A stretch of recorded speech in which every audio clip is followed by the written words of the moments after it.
Good morning. सर्वांग education या सर्वांग कोचिंग सेंटर फतेहपुर के यूट्यूब पर चैनल पर आपका हार्दिक स्वागत है। अब हम आज प्रश्नावली जो हमारी 3.3 है इसके बारे में अध्ययन करेंगे। प्रश्नावली 3.3 हमारी क्या है? हमारी प्रश्नावली 3.3 में पहला प्रश्न हमें दिया है, निम्न समीकरणों की जांच कर बताइए कि क्या यह द्विघात समीकरण है। हमें क्या करना है कि ये जांच करके बताना है कि ये द्विघात समीकरण है या नहीं। तो द्विघात समीकरण को जांच करने के लिए हमें क्या करना, इस पक्ष को हल करना पड़ेगा और इस पक्ष को हल करना पड़ेगा। दोनों पक्षों के प्रश्न के दोनों पक्षों को हमें हल करना होगा। तो इस पक्ष को हल करते पहले इसे 8 से गुणा कर लेते हैं।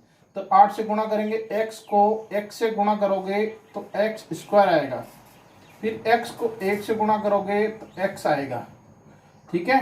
प्लस आपके 8 के 8 लिख देंगे बराबर, इन दोनों पक्षों को गुणा करेंगे। x को हम x से गुणा करते हैं x स्क्वायर, x को हम 2 से गुणा करते हैं तो 2x, फिर इस 2 को हम इस x से गुणा करते हैं -2x, फिर इसी 2 को हम इस 2 से गुणा करते हैं -4। इस पक्ष को हम ऐसे कैसे लिखते हैं, x square plus x plus 8। इस पक्ष को हल करते हैं, x स्क्वायर 2x ये दोनों कैंसिल हो गए, -4 यहाँ आ गए। अब हम एक ही पक्ष में दोनों को रखेंगे, x स्क्वायर है, इस x को इस पक्षांतर कर लेंगे, -x स्क्वायर आ जाएगा, क्यों यहाँ प्लस का था, पक्षांतर होने पर ये माइनस का आ जाएगा, प्लस x, फिर प्लस 8, फिर जो 4 है इधर आकर प्लस की हो जाएगी, 4 बराबर आपका 0 रहेगा।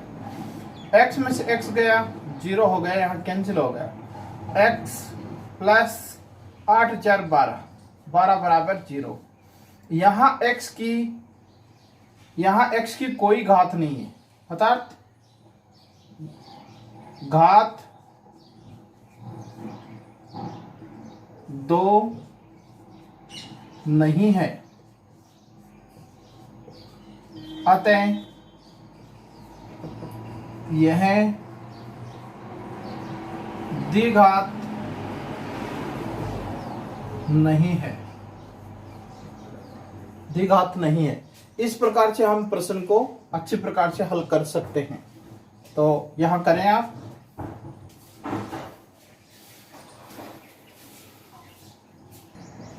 अब हम इसी का एक प्रश्न और लेते हैं। इसी का एक प्रश्न और है, x square plus 3x plus 1 बराबर कोष्टक x माइनस 2 कोष्टक 2 घात x माइनस 2 की घात।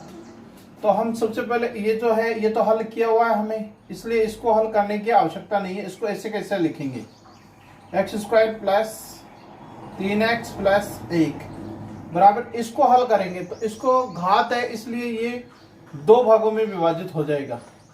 तो x माइनस 2 होल स्क्वायर है, तो x माइनस 2। अब इसको वैसे का वैसे लिखेंगे, x square plus 3x plus 1 बराबर, इसको हम गुणा करेंगे, x को x से गुणा करेंगे x स्क्वायर आएगा, x को 2 से करेंगे 2x आएगा, फिर इस 2 को x से करेंगे -2x आएगा, इस 2 को 2 से करेंगे तो प्लस के 4 आए। अब यहाँ x स्क्वायर है प्लस 3x है प्लस 1 बराबर x स्क्वायर 2 से 2 और 2 माइनस के 4x हो गई प्लस 4। अब यहाँ x स्क्वायर है, वहाँ x स्क्वायर इधर ले आएंगे, -x स्क्वायर प्लस 3x है, इसको इधर लाया, 4 को तो प्लस के हो गए 4x, ये आपके प्लस का 1 है, इसको इधर लाए तो माइनस के 4 हो गए बराबर आपके पक्षांतर में क्या रहा, 0। x से x कट गया, 3 और 4 कितने हो गए, 7x, और 4 में से गया -3 बराबर 0। अतः x की घात 2 नहीं है, अतः द्विघात नहीं है। इस तरह से हम इन प्रश्नों को अच्छी प्रकार से भली भांति हल कर सकते हैं।